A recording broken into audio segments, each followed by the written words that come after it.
History made on Capitol Hill today when the Senate voted to confirm Judge Ketanji Brown Jackson to the U.S. Supreme Court. The vote was bipartisan. 3 Republicans voted yes with the Democrats. President Biden and his nominee watched the big moment together from the White House, and tomorrow they'll hold a ceremony to celebrate the vote. Some Republicans sharing opposition with her confirmation. We have just made a decision to put this extraordinary jurist on the highest court of our land. It's a good statement about who we are. I believe she will prove to be the furthest left of any justice to have ever served on the Supreme Court. Ketanji Brown Jackson is the first ever black woman to hold a Supreme Court seat, making history along with inspiring a generation. AMAL Elhel joins us now with more on this. AMAL.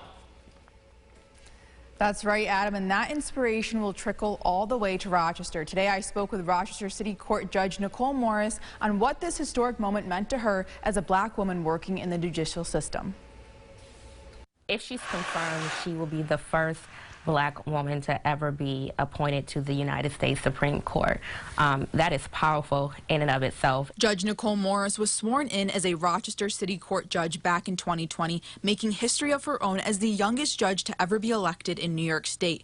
Breaking glass ceilings is something she has in common with Judge Ketanji Brown Jackson, who has been confirmed into the Supreme Court today. She's opened the door for all of the black women that's coming after her, and not only black women, but black and brown women. Judge Morris sees a lot of similarities between herself and the Supreme Court nominee. She says besides the obvious, they are both former public defenders, which doesn't happen often, saying it's important for such roles to be appointed because they can bring a necessary perspective to the bench and the people they serve. This nomination is confirmed.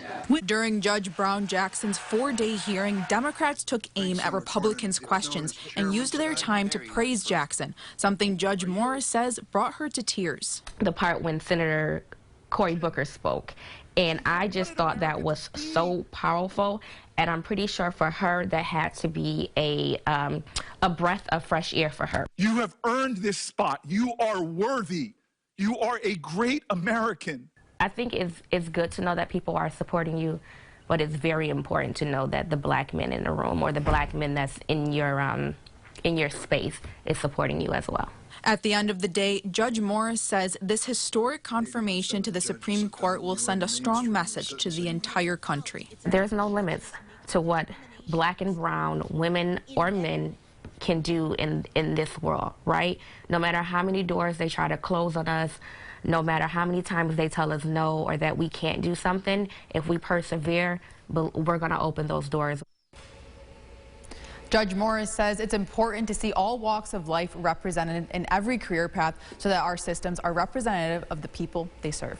Adam, back to you. AMAL, thank you. Today's Senate vote comes after Judge Jackson faced nearly 23 hours of questioning and nearly 100 face-to-face meetings with lawmakers over the past few weeks. The confirmation also fulfills one of President Biden's key campaign promises to put a black woman on the Supreme Court.